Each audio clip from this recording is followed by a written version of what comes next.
ചിമ്മിണി ഡാമിൻ്റെ സൈറ്റാണത്. ട്രക്കിങ് കാട്ടിൻ്റെ ഉള്ളിൽ കൂടെ.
ജഗതി പറഞ്ഞ പോലെ ഫോറസ്റ്റ് മൊത്തം കാടാണ് കേട്ടോ.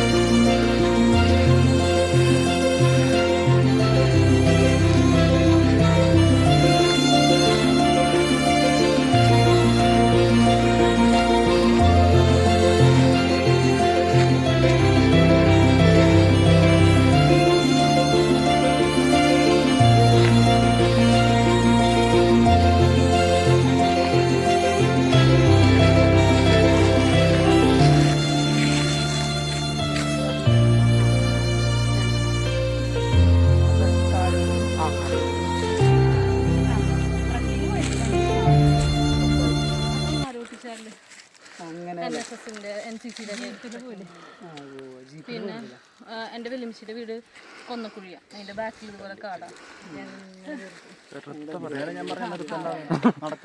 നിർത്തി കഴിഞ്ഞാൽ അപ്പൊ തള്ളു. ഇതൊരു സോഫ്റ്റ് ട്രക്കിങ് ശരിക്കും പറഞ്ഞു കഴിഞ്ഞാൽ ഈ പഠന ക്യാമ്പിന് വരുന്ന കുട്ടികളൊക്കെ ഇല്ലേ, അവർക്കൊക്കെ കൊടുക്കുന്ന ഒരു സോഫ്റ്റ് ട്രക്കിങ്. ഒരു 4 ടൈപ്പ് കാടൊക്കെ പരിചയപ്പെടുത്തി അങ്ങനെയൊക്കെ പോകുന്നതാ. കാട് എന്ന് പറഞ്ഞു കഴിഞ്ഞാൽ ഒറ്റ കാടല്ല, കാട് പല രീതിയിലാണ്. അതായത് ഈ ഗ്രാസ് ലാൻഡ് ഒക്കെ ഉണ്ടല്ലോ, പുൽമേട് നെല്ല് അവിടേക്ക് പോകുമ്പോൾ അതൊരു ടൈപ്പ് കാടാ. പിന്നെ പാമ്പാർ ഷോല പോകുമ്പോൾ ഷോല ഫോറസ്റ്റ് അതൊരു കാടാ. ചിന്നാറ് പോകുമ്പോൾ ഡ്രൈ ഫോറസ്റ്റ് അതൊരു കാടാ. അങ്ങനെ പല ടൈപ്പ് കാടുകളുണ്ട്. ഇതിപ്പോ നിൽക്കുന്നത് നമ്മുടെ ബ്രിട്ടീഷ് ടൈമിൽ പ്ലാന്റ് ചെയ്തിട്ടുള്ള കാടാ. തേക്ക്, ഈട്ടി, ഇരുമുള്ളൊക്കെ ഉള്ള അന്ന് പ്ലാന്റ് ചെയ്താ. പക്ഷെ നാച്ചുറലായിട്ട് വന്ന മരങ്ങളുണ്ട് ഇപ്പം അതിൻ്റെ ഉള്ളിൽ. ഈ തേക്ക്, ഇരുമുള്ള, ഈട്ടിയൊക്കെ ഉണ്ടല്ലോ, അതിന് ചൂട് വേണം വളരണമെന്നുണ്ടെങ്കിൽ. അതാണ് നമുക്ക് ഈ ഹ്യൂമിഡിറ്റി ഫീൽ ചെയ്യണം. പിന്നെ നമ്മളൊരു സെമി എവർഗ്രീനിലേക്ക് എത്തും, ഈ ചൂട് കുറയും. പിന്നെ എവർഗ്രീനിലേക്ക് എത്തും, കുറച്ചുകൂടി ഡെൻസ് ആയിട്ടുള്ളത്. നമ്മൾ ആ റൂട്ടാണ് പോകുന്നത്. ഈ റൂട്ട് അങ്ങനെയാണ് നമ്മൾ മേക്ക് ചെയ്തിരിക്കുന്നത്, പ്ലാൻ ചെയ്തിരിക്കുന്നത്. പിന്നെ ഡ്രൈ ഫോറസ്റ്റിലേക്ക് എത്തിയിട്ടാണ് ഈ പറഞ്ഞ വാട്ടർഫോൾ ഉള്ള ഏരിയക്ക് എത്തുക. പക്ഷെ വെള്ളം അവിടെ ഇല്ല, വേനൽക്കാലം ആയതുകൊണ്ട്. മഴക്കാലമാണെന്നുണ്ടെങ്കിൽ അടിപൊളിയായിട്ട് എക്സ്പ്ലോർ ചെയ്യാം. അങ്ങനെ കിടന്നു പോകും. അപ്പം ഇങ്ങനെ പോകുമ്പോൾ തന്നെ ഇതൊരു മലയുടെ ചെരുവ് പിടിച്ചിട്ട് പോണേ. ചെറിയ കയറ്റങ്ങളും ഇറക്കങ്ങളും അങ്ങനെയൊക്കെ ആയിട്ടുണ്ട്. പിന്നെ നമ്മൾ തിരിച്ച് ഇറങ്ങുന്നത് പാരലായിട്ടുള്ളൊരു പാത്തിൽ കൂടെ പഴയൊരു ടാറിങ് ഉണ്ട്. പണ്ട് ഡാമിൻ്റെ പണിക്ക് വേണ്ടിയിട്ട് കരിങ്കല്ലെടുത്തിരുന്നൊരു കോറുണ്ട്, ക്രഷറി. അവിടുന്ന് ലോറികൾക്ക് കല്ലും കൊണ്ട് വരാൻ വേണ്ടിയിട്ട് പണിതൊരു ടാറിങ്ങാണ്. പക്ഷേ റൈറ്റ് സൈഡ് കാടും ലെഫ്റ്റ് സൈഡ് റിസർവോയറും ആയിട്ടുള്ളൊരു സോഫ്റ്റ് ആയിട്ടുള്ള ഭാഗത്താണ്. ഇങ്ങനെ പോകുമ്പോൾ ഒരു 3.5 കിലോമീറ്റർ, തിരിച്ചു വരുമ്പോൾ ഒരു 2.5 കിലോമീറ്റർ. ശരിക്കും പറഞ്ഞാൽ ഈ 5 കിലോമീറ്ററിന് മേലെ വരും, 6-6.25 വരും. നമ്മൾ പിന്നെ 5 എന്നുള്ളൊരു ഇതിട്ട് പറയണം, നമ്പർ ഇട്ട് പറയണം എന്നുള്ളത്. ഏത് കാട്ടിൽ പോകുമ്പോഴും മാക്സിമം സൈലൻ്റ് ആവാം. നല്ല രീതിയിലുള്ള ഒബ്സർവേഷൻ വേണം. സൈലൻ്റ് ആവാന്ന് പറയുന്നത് വേറെ ഒന്നും ഉണ്ടെന്നല്ല. ഇപ്പം ഈ ഇതുണ്ടല്ലോ, ഇപ്പം നിങ്ങൾ ശബ്ദം ഉണ്ടാക്കി കഴിഞ്ഞാൽ ചിലപ്പോൾ എനിക്ക് പരിസരം ശ്രദ്ധിക്കാൻ പറ്റില്ല. ഈ അനിമൽസ് വരുന്നത് അറിയാൻ വേണ്ടിയിട്ട്. പിന്നെ അവരുടെ സ്മെല്ല്, ചില അനിമൽസിൻ്റെ സ്മെല്ലൊന്നും കിട്ടുന്നില്ല. ഇപ്പോൾ എന്ന് പറഞ്ഞു കഴിഞ്ഞ് കഴിഞ്ഞാൽ എനിമൽസ് ഇറങ്ങിക്കൊണ്ടിരിക്കുന്ന ടൈം നമ്മുടെ ഡാമിനെ സംബന്ധിച്ചിട്ട് വേനൽക്കാലമായി കഴിഞ്ഞ് കഴിഞ്ഞാൽ ഡാമിലെ വെള്ളം കുടിക്കാനായിട്ട് അവർ വരാറ് കാടിൻ്റെ ഉള്ളിൽ വെള്ളം വെറ്റുമ്പോൾ അപ്പോൾ വെള്ളം കുറഞ്ഞു തുടങ്ങി എനിമൽസൊക്കെ ഇങ്ങനെ ഇറങ്ങി തുടങ്ങണം. പക്ഷേ 2 പേര് 3 പേരൊക്കെ ആയിട്ട് വരുമ്പോൾ മിക്കപ്പോഴും കാണാറുണ്ട്, നമ്മൾ എന്തെങ്കിലുമൊക്കെ ഒന്ന് കാണും. അപ്പോൾ നമ്മളിപ്പോൾ നോർമലി നമ്മൾ 6-7 പേരുള്ള കാരണം സംസാരിച്ചില്ലെങ്കിൽ നടക്കുന്ന ശബ്ദം കൂടുതലല്ലേ, ഇലയിൽ ചവിട്ടി നടക്കുന്ന ശബ്ദം കൂടുതലല്ലേ. പിന്നെ പൊതുവെ എനിമൽസ് മാറി നിൽക്കും, മനുഷ്യ സാന്നിധ്യം ഉണ്ടെങ്കിൽ അവർ വരില്ല. പിന്നെ ഈ കാട് കണ്ടില്ല, ആകെ ഒരു 10 മീറ്ററൊക്കെ നമുക്ക് കാണാൻ പറ്റില്ല, വിസിബിലിറ്റി ഉള്ളൂ. വല്ല ഈ പറഞ്ഞ പോലെ വല്ല പുലിയെ കടുവ അവിടെ ഇരുന്ന് നമ്മളെ കണ്ടാവും, പക്ഷെ നമുക്ക് കാണാൻ പറ്റില്ല എന്ന് മാത്രം, അവർ മാറിയൊക്കെ ചെയ്യാം. പിന്നെ കടന്നു പോകണം, വെള്ളം കുടിക്കാനൊക്കെ ആയിട്ട് ചിക്കൻ കടന്നു പോകുമ്പോഴേക്ക് കാണാം. അവിടെയാണ് ശരിക്കും ഉൾക്കാട് എന്ന് പറയുന്നത്, ആ ഡയറക്ഷനാ.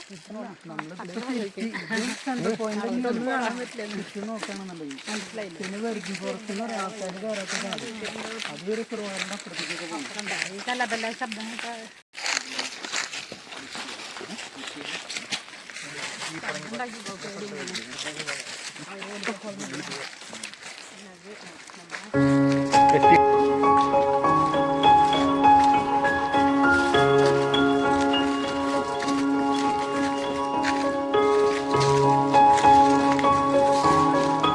ഒച്ച ഉണ്ടാക്കണ കാര്യമായിട്ട് തോന്നുന്നു, ഒച്ച ഉണ്ടാക്കണ കാര്യം ഞാനായിട്ട് തോന്നുന്നു.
അവിടുന്ന് വീഡിയോ എടുക്കാം, പക്ഷെ നമുക്ക് സ്റ്റെപ്പ് തെറ്റി കഴിഞ്ഞാൽ പണിയാവും.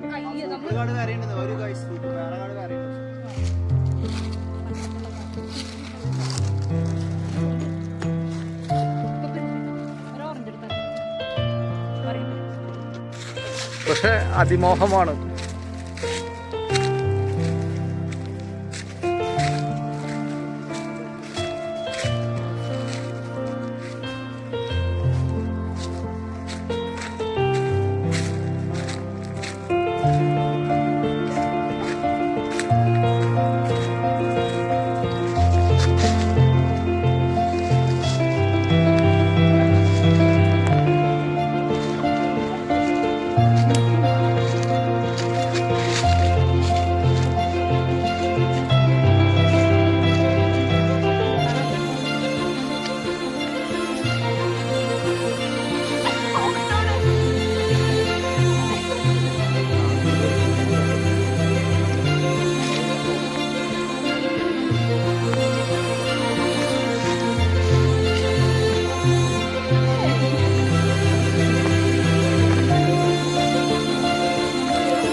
കിട്ടിയില്ല ഒന്നു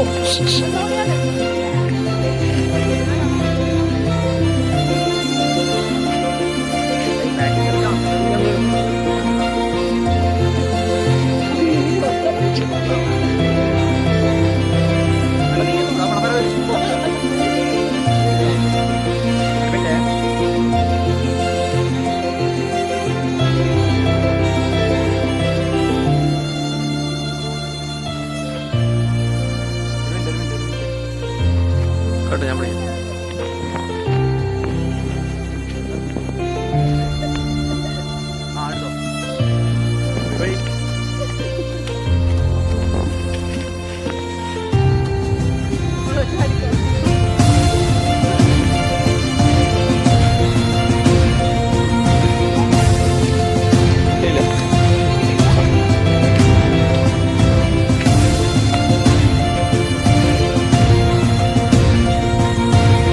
കാനനപ്പാതയിലൂടെ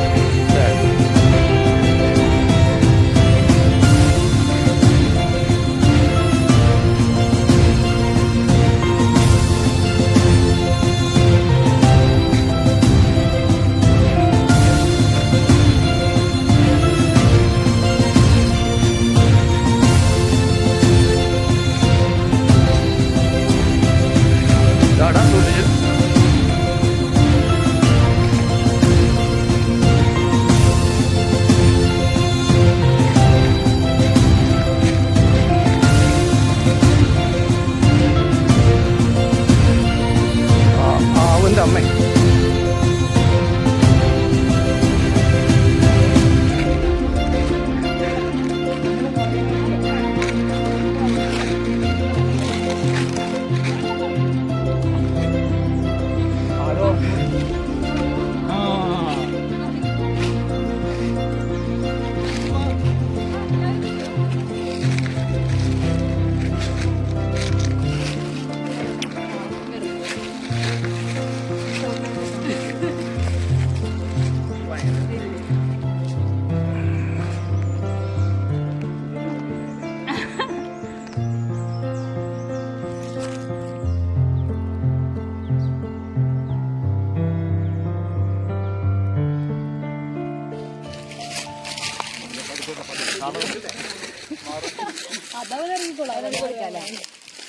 കൊടുത്തില്ല.